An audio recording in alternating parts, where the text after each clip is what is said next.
Good morning everyone, welcome back to my new blog. So कैसे हैं आप सब? आई होप आप सब बहुत मस्त व्यस्त स्वस्थ होंगे। आज का मौसम हो रहा है एकदम मस्त। सारे कामों से फ्री होने के बाद मैं आ चुकी हूँ अपना ब्लॉग कंटिन्यू करने। जैसे कि आपको टाइटल से पता चल रहा है किस टॉपिक के बारे में आज मैं डिस्कस करने वाली हूँ। मेरा आज का टॉपिक है कि फर्स्ट एंड सेकेंड ट्राइमेस्टर के बारे में, कि मेरे वो जर्नी कैसी थी, मेरा एक्सपीरियंस कैसा रहा, क्या क्या मुझे प्रॉब्लम्स फेस करनी पड़ी, कितनी बार मेरी सोनोग्राफी, डॉक्टर ने मुझे क्या क्या एडवाइस दी, सब कुछ एनीथिंग। तो सबसे पहले अभी मेरा चल रहा है 7th मंथ स्टार्ट हो चुका है। 25 जून को मेरे 6 मंथ्स कंप्लीट हो चुके थे। उसके बाद 7th स्टार्ट हो गया था और बेबी शावर आने वाला है 7 जुलाई को। प्लीज़ मेरे चैनल को लाइक शेयर एंड सब्सक्राइब ज़रूर कीजिए, जिससे कि मेरे सारे व्लॉग्स आप तक पहुंच सके। सबसे पहले मैंने टेस्ट किया था जनवरी में, तो पॉजिटिव आया था। देन उसके तुरंत बाद नेक्स्ट डे ही हम डॉक्टर के पास चले गए थे। तो सबसे पहले डॉक्टर ने मुझे जाते ही ब्लड टेस्ट और यूरिन टेस्ट ये सब करवा लिया था, जिससे कि सारे जो भी है होता है, थायराइड होता है, शुगर होता है, हीमोग्लोबिन होता है, एवरीथिंग सब कुछ पता चल जाए। और बीपी वगैरह भी चेक करते थे, वो तो हमेशा ही हर विजिट में चेक होता है, बीपी और वेट।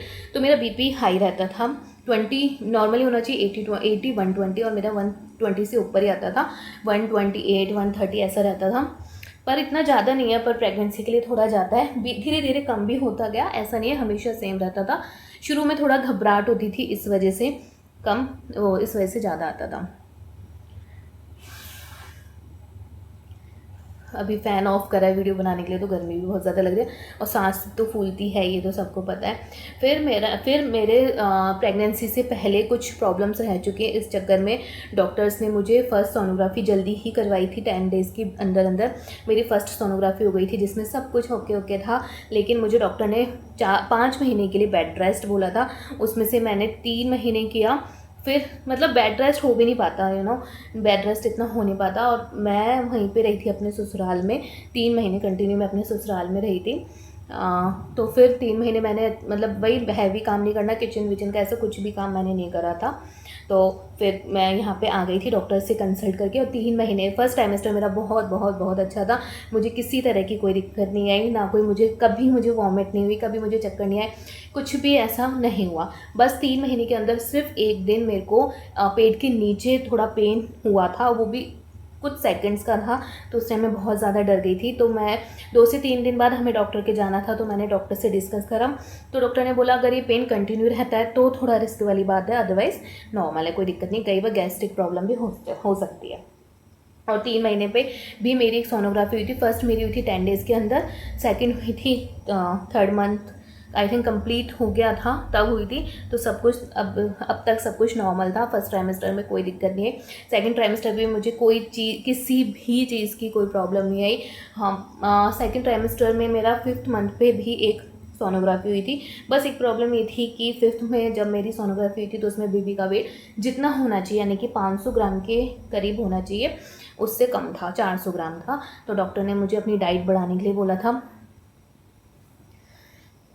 डॉक्टर ने मुझे डाइट को थोड़ा बढ़ाने के लिए बोला था, जैसे कि वाइट रसगुल्ले खाओ, स्पंज वाले, स्प्राउट्स, दाल, प्रोटीन का, जैसे पनीर वनीर हो गया, मखाने फ्राई करके खाओ। गर्मियों में मुझे भी लगता था कि हो सकता है गर्मियों में मखाने नुकसान करते हैं, पर नहीं करते। और मुझे डॉक्टर ने अवॉइड करने के लिए बोला था, बाहर का बिल्कुल अवॉइड करना है, बिल्कुल। मैंने इन 6 महीनों में 2 से 3 बार ही बाहर का कुछ खाया हुआ, इसके अलावा मैं घर का ही खाती थी। वो बोलते हैं कि अगर डॉक्टर ने मुझे बोला था अगर आपका कुछ भी मन है तो आप घर पे बना के खा सकते हो, ऐसा कुछ नहीं है, लेकिन बाहर का नहीं खाना। तो मुझे दोनों ट्राइमेस्टर में किसी तरह की कोई दिक्कत नहीं आई। मुझे ऐसी कोई क्रेविंग भी नहीं होती कि मेरे को कई बार मीठा खाने का बहुत ज़्यादा मन करता है, मीठा मुझे अच्छा लगता है, वो मुझे पहले से भी लगता था, तो मैं उसको क्रेविंग भी नहीं कह सकती। मतलब एक्सट्रीम ऐसा नहीं कि हाँ मुझे चाहिए ही चाहिए, ऐसा कुछ मेरे साथ नहीं हुआ। दोनों ट्राइमेस्टर मैं बहुत हेल्दी रही हूँ, सब कुछ अच्छा रहा है। बस पता नहीं बेबी का वेट क्यों कम रहा, मुझे भी आइडिया नहीं। अब मैंने अपनी डाइट थोड़ी इंक्रीज़ कर लिया।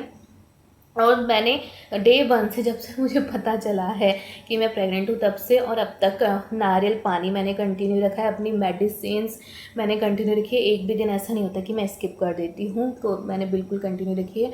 हर महीने डॉक्टर के पास मुझे विजिट करने जाना था। हाँ, 6 मंथ के अंदर मेरा एक टेस्ट और हुआ था, ड्यूल मार्कर टेस्ट। उसमें ये पता चलता है, एक ब्लड के थ्रू वो टेस्ट होता है सांस फूलना अब स्टार्ट हो चुका है मेरा।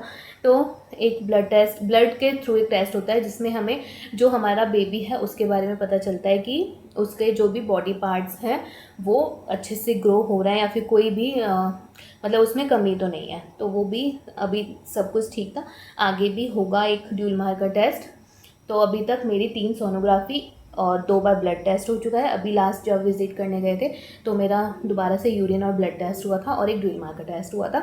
बाकी मैंने बस इन 2 ट्राइमेस्टर में एक प्रॉब्लम मेरे साथ ज़रूर होती थी, जैसे मेरे बैक में पेन बहुत ज़्यादा होता था। जब होता था, डेली नहीं होता था, लेकिन जब भी होता था बहुत बहुत ज़्यादा होता था। मतलब मेरे को चल भी नहीं पाती थी। इनफैक्ट मतलब अगर मैं लेटी हूँ, मुझे उठना है तो मेरे को मतलब मेरी जान से निकल जाती थी, इतना ज़्यादा होता था। लेटी हूँ, मुझे करवट लेना है तो उसमें भी बहुत प्रॉब्लम आती थी।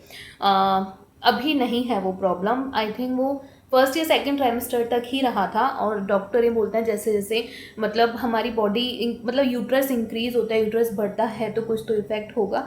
तो वो बस मेरे साथ एक ये प्रॉब्लम ज़रूरी है। और अब थोड़ा बहुत मुझे स्वेलिंग पैरों में फील होने लगी है। मतलब होती है, जैसे ज़्यादा देर खड़े होकर कुछ काम कर लिया तो पैरों में दर्द होने लग जाता है। बस इसके अलावा मुझे टचवुड अभी तक कोई, मेरे दोनों ट्राइमेस्टर बहुत अच्छे से निकले हैं और आगे भी अच्छे से निकले, बस यही। और मेरे प्लीज़ चैनल को लाइक शेयर एंड सब्सक्राइब ज़रूर कीजिए।